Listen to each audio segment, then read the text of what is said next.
सो ये हमारा राजस्थान अध्ययन क्लास 11 की बुक का चैप्टर 6 है।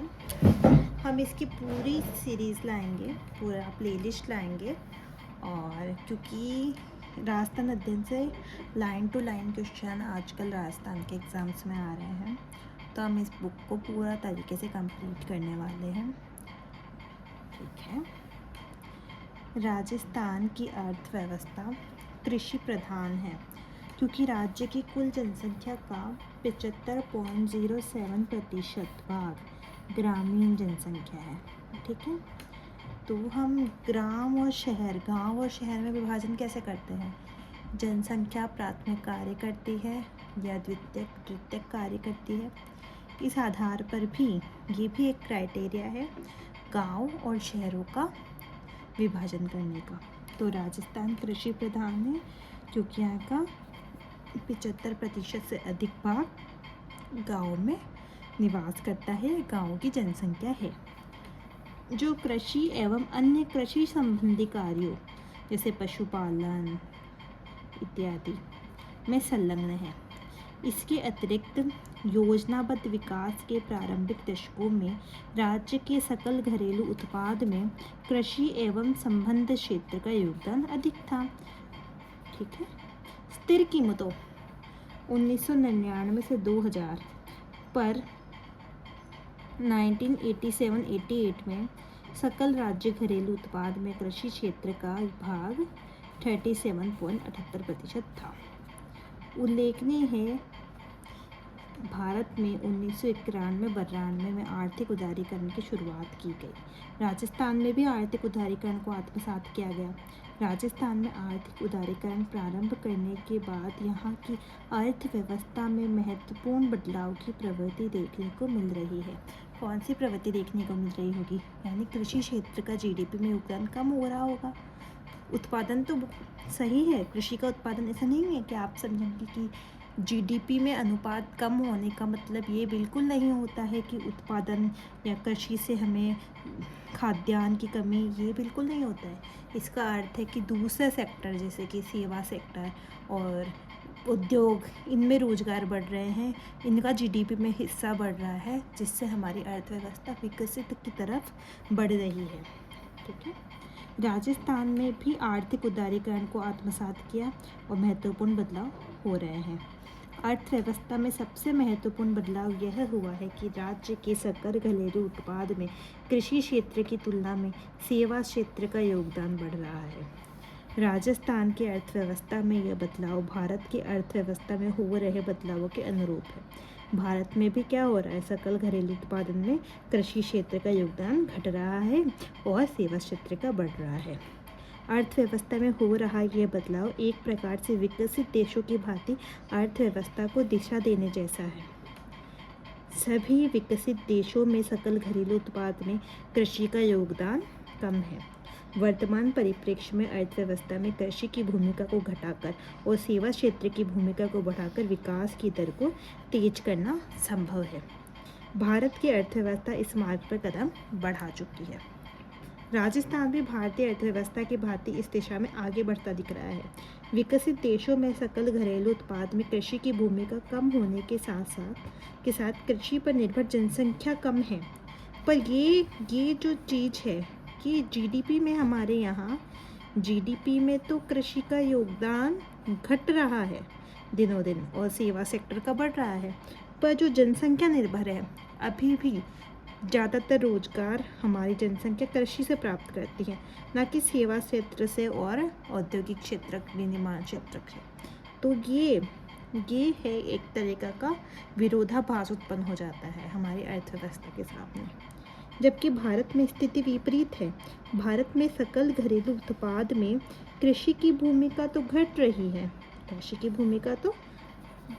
है, किंतु कृषि पर निर्भर जनसंख्या कम नहीं हो रही है। यानी इससे कौन सी समस्या हमारे यहाँ उत्पन्न होगी?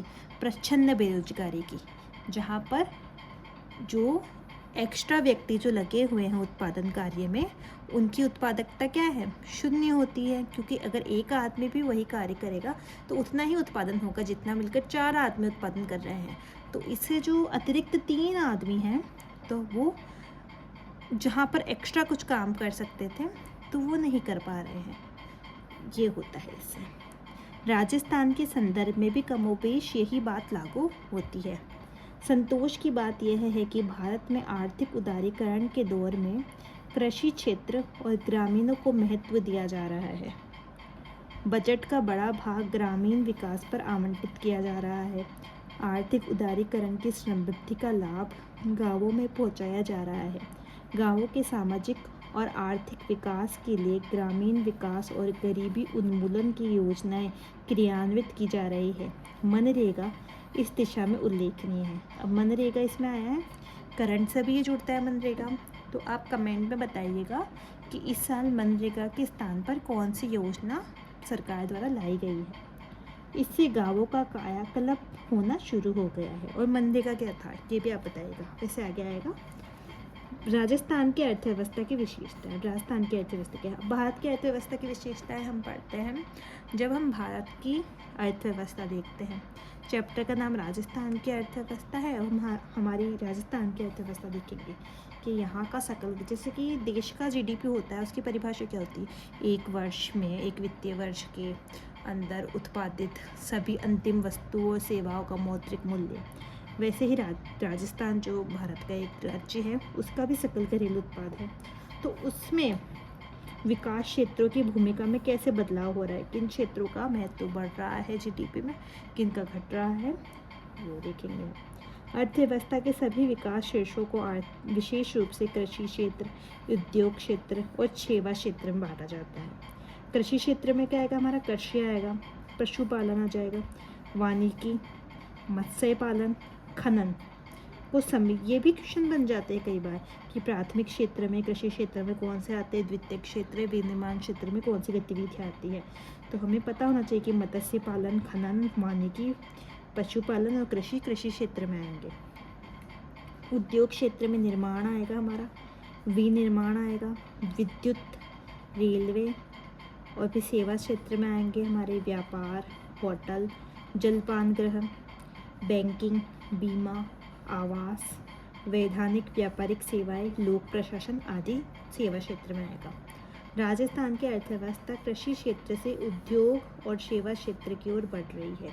सकल घरेलू उत्पाद में स्थिर कीमतों पर कृषि क्षेत्र का योगदान जो 1991-92 में 39.21% था, जो 2005-06 में घटकर 27.52% तथा 2011-12 में और घटकर 22.09% हो गया।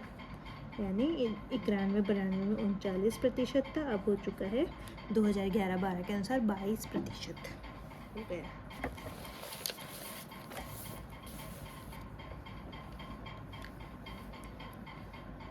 राजस्थान में 1991-92 के बाद सेवा क्षेत्र की भूमिका तेजी से बढ़ी है। सर्विस सेक्टर तेजी से बढ़ा है। सकल घरेलू उत्पाद में सेवा क्षेत्र का योगदान 1991-92 में 39.53% था। कृषि का भी हमने देखा कि 39% कुछ था, उसका घटकर 22 के समथिंग रह गया। इसका बढ़कर 42 के आसपास हुआ 2005-06 में, और 2011-12 में 48% के आसपास पहुंच गया। तो हमें एक जगह पे लिखना हो तो कृषि का क्या हुआ, पहले कितना था, 39 समथिंग था, घटकर कितना हो गया, 22 समथिंग हो गया 2011 में। सेवा का क्या हुआ, सेवा सेक्टर का, इसका भी 39 समथिंग था। कब, 1991-92 जब आर्थिक उदारीकरण शुरू हुआ था इंडिया में। तो उस साल से हम कंपेयर कर रहे हैं 2011-12 के। तो अब कितना, 48% के हिसाब से हो गया 2011 में लगभग। ठीक है। सकल घरेलू उत्पाद में उद्योग क्षेत्र का योगदान 1991-92 में 21% था। 21 ही बचेगा, वो 39, तो 21 के आसपास बचता है। से बढ़कर 2005-06 में 29% के आसपास और 2011-12 में 29.85% हो गया। यहाँ उल्लेख करना समीचीन होगा कि राजस्थान की कृषि मानसून पर निर्भर है। इसलिए मानसून क्या होता है ये हम ज्योग्राफी में पढ़ेंगे, ठीक है। इसलिए सकल राज्य घरेलू उत्पाद में कृषि के योगदान में उच्चावचन की प्रवृत्ति रहती है। उच्चावचन मतलब कभी ज़्यादा कभी कम, ऐसी होती रहती है क्योंकि मानसून पर निर्भर है। कभी फसल अच्छी होगी कभी बुरी होगी, तो उसी हिसाब से जीडीपी में कृषि क्षेत्र का योगदान कभी अधिक होगा कभी कम होगा। अब आर्थिक विकास की दर, इस पे क्या इफेक्ट आया है और ये कैसे हमारी रही है। राजस्थान की अर्थव्यवस्था ने विकास की गति पकड़ी है। सकल राज्य घरेलू उत्पाद में वृद्धि से आर्थिक विकास दर में बढ़ोतरी हुई है। आर्थिक वृद्धि दर स्थिर कीमतों और जो चालू कीमत है इसमें भी अंतर होता है। किस चीज़ का? मुद्रास्फीति का अंतर होता है। महंगाई को नापे या ना मापे, इससे चालू कीमत और स्थिर कीमत निकलती है, ठीक है। तो स्थिर कीमतों पर 2005-06 में 6.7% हमारी आर्थिक विकास की दर थी, जो बढ़कर 2007-06-07 में 7.81% हुई, 2007-08 में 7.11% हुई, 2008-09 में 5.48%। आपको थोड़ा गिराव दिखा होगा ना, कमी क्यों हुई थी ये अब हम देखेंगे। वर्ष 2008-09 में धीमी आर्थिक वृद्धि का कारण वैश्विक मंदी 2008 रहा। इस वर्ष भारत की नहीं, विकसित देशों समेत पूरे विश्व की अर्थव्यवस्था के विकास की दर घटी। राज्य की आर्थिक वृद्धि दर स्थिर 2004-05 कीमतों पर 2011-12 के दौरान 5.41% कम हो गई। राजस्थान ने आर्थिक विकास की ऊंची दर विषम भौगोलिक स्थिति और अकाल और सूखों के बावजूद अर्जित की है। इसलिए राजस्थान का आर्थिक विकास अन्य राज्यों की तुलना में अधिक मायने रखता है, क्योंकि हमारे अकाल पड़े, सूखे आए, इसके बावजूद हमने अधिक ऊंची दर रखी। प्रति व्यक्ति आय में वृद्धि, जैसे जैसे राजस्थान विकास के पथ पर आगे बढ़ रहा है वैसे वैसे प्रति व्यक्ति आय में भी वृद्धि हो रही है। राजस्थान की प्रति व्यक्ति आय प्रचलित मूल्यों पर 1960-61 में 412 रुपये थी, जो बढ़कर 2001 में 13,020 रुपये, 2005-06 में और बढ़कर 17,997 रुपये हो गई। प्रति व्यक्ति आय प्रचलित मूल्यों पर 2008-09 में 25,654 रुपये हो गई। वर्ष 2011-12 में प्रति व्यक्ति आय चालू मूल्यों पर 47,506 रुपये अनुमानित रही। स्थिर कीमतों पर प्रति व्यक्ति आय 1960-61 में 6,373 रुपये थी, जो बढ़कर 2000-2001 में 12,840 और 2005-06 में बढ़कर 15,541 रुपये हो गई। स्थिर कीमतों पर 2004-05 पर प्रति व्यक्ति आय 2011-12 में 27,481 रुपये हो गई, ठीक है।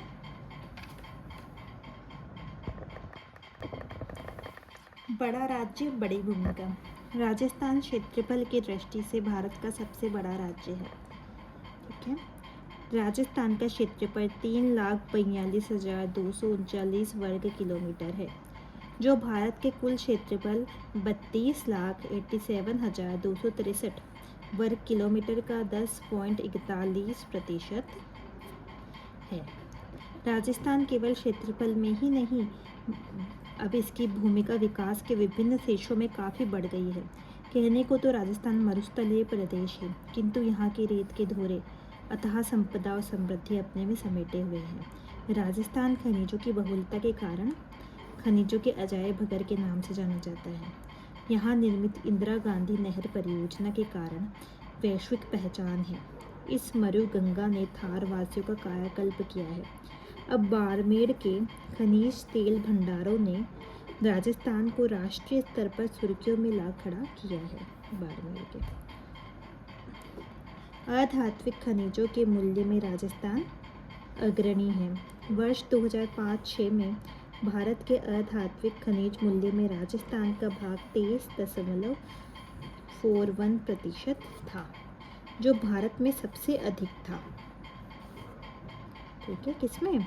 अधात्विक खनिजों में राजस्थान का मूल्य सबसे अधिक भारत में 2005-06 में था, जो कि 23.41% था। इस वर्ष धात्विक खनिज मूल्य में भी भारत में राजस्थान का भाग 5.77% था, जो छत्तीसगढ़, कर्नाटक, उड़ीसा, गोवा के बाद सबसे अधिक, यानी चौथे नंबर पर धात्विक खनिज में था, अधात्विक खनिज में फर्स्ट नंबर पर था। ठीक है, इसमें है छत्तीसगढ़ के बाद कर्नाटक, फिर उड़ीसा, फिर फोर्थ गोवा। योजनाबद्ध विकास का मार्ग। आर्थिक विकास की गति को बढ़ाने के लिए योजनाबद्ध विकास का मार्ग अपनाया गया। इसे 1 अप्रैल 1951 से प्रारंभ किया गया।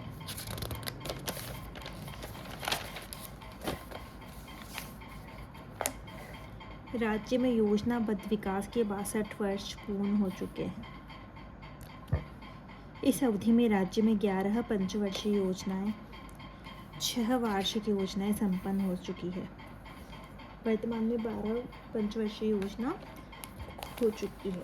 ठीक है, 12 पंचवर्षीय योजना की समय अवधि 2012 से 2017 तक थी। योजनाबद्ध विकास ने आर्थिक सामाजिक विकास हुआ। राजस्थान पिछड़े राज्य की श्रेणी से उठकर विकासशील राज्य की श्रेणी में सम्मिलित हो गया। उदारीकृत अर्थव्यवस्था। भारत में योजनाबद्ध विकास के दौरान 1991-92 में आर्थिक उदारीकरण प्रारंभ किया गया।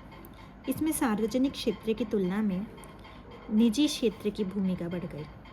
राजस्थान ने भी बदलते आर्थिक परिवेश के साथ अर्थव्यवस्था को समायोजित करने के लिए अर्थव्यवस्था में आर्थिक उदारीकरण की शुरुआत की।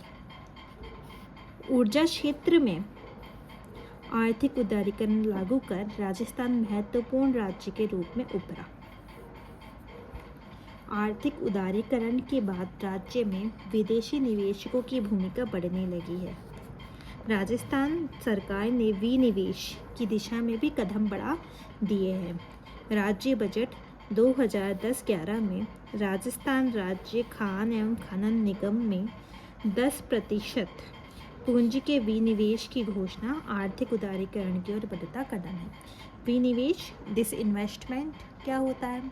जैसे कोई कंपनी है, उसके 100% शेयर, जैसे कि सरकार का उद्यम है, सरकार उसको चलाता है और पूरा स्वामित्व सरकार के पास है, किसी कंपनी का, फर्म का, या उद्योग या रेलवे या किसी चीज़ से रिलेटेड चीज़ का, उसका कुछ प्रतिशत निजी क्षेत्रों को सौंपना और उसके बदले में उनसे पूंजी, कैपिटल यानी पैसा प्राप्त करना। शेयर उनके नाम चल जाएगा प्राइवेट के, और पूंजी आ जाएगी हमारे जो उद्यम है उसके पास, जिससे उद्यम का विकास हो पाएगा, राज्य का भी विकास होगा अगर हम ऊर्जा के क्षेत्र में अच्छा बढ़ेंगे तो वही घोषणा राज्य के बजट 2010-11 में राजस्थान राज्य खान और खनिज निगम ने की थी, अपनी 10% पूंजी के विनिवेश की घोषणा करके। क्षेत्रीय असंतुलन। हमने अच्छी विशेषताएं भी देखी थी, अब हम थोड़ी सी बुरी विशेषताएं भी देख लेते हैं हमारी इकोनॉमी की। ठीक है, क्षेत्रीय असंतुलन जो है एक तरह से राज्य के विकास पर नेगेटिव इम्पैक्ट ही डालेगा।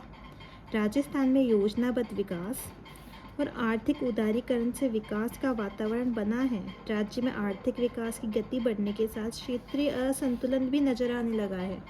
आर्थिक उदारीकरण में अधिकांश पूंजी निवेशक जयपुर, कोटा, अलवर, अजमेर, जोधपुर आदि जिलों में अधिक आकर्षित हुए हैं, और जो कि पिछड़े जिले हैं अपेक्षाकृत, जैसे कि मरुस्थलीय जिले हमारे बारां, करौली, टोंक, सवाई माधोपुर, इस दौर में थोड़े पिछड़ गए हैं। अकाल और सूखा। हमारा जो पश्चिमी भाग है वो मरुस्थलीय है। कृषि का उत्पादन भी मानसून पर निर्भर है। अगर मानसून सही नहीं होगा तो अकाल और सूखे की स्थिति उत्पन्न हो जाती है। राजस्थान में जो पशु संपदा है उसमें समृद्ध है राजस्थान, लेकिन अकाल और सूखे से मानव से ज़्यादा तो पशु ही और वन्य जीव पर ही इफेक्ट होगा उसका। तो वर्ष 1981-82 से लेकर 2008-9 तक, यानी 20-30 साल की अवधि है, 3 दशक मान लीजिए आप।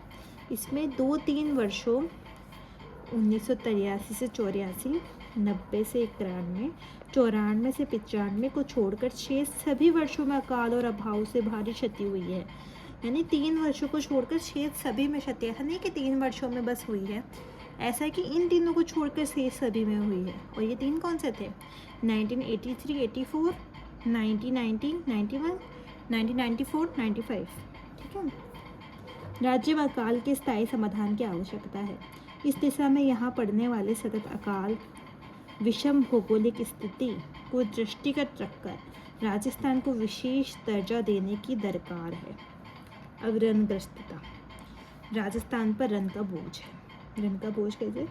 हम जैसे कि सरकार बजट पेश करती है, उसमें जो वो व्यय करती है, अगर हमें जो राज्य है उसके राजस्व से सरकार को उतने का प्राप्ति नहीं हो रही है जितना वो व्यय कर रही है, तो वो घाटे का बजट बनेगा। उसकी प्राप्तियाँ कम है, उनका खर्च ज़्यादा है, तो वो घाटे का बजट बनेगा। और उससे क्या होगा? हमारा जो राज्य है उस पर ऋणग्रस्तता बढ़ेगी। ठीक है, सरकार पर ऋणग्रस्तता होएगी, राज्य पर होएगी। तो वही इसमें बताया गया है कि राज्य जनसंख्या और आकार की दृष्टि से बहुत बड़ा है। फिर यहाँ की विषम भौगोलिक स्थिति है। अर्थव्यवस्था विकासशील अवस्था में है। ऐसी स्थिति में विकास को गति देने के लिए भारी वित्तीय संसाधनों की आवश्यकता होती है। राज्य सरकार के वित्तीय संसाधन सीमित हैं।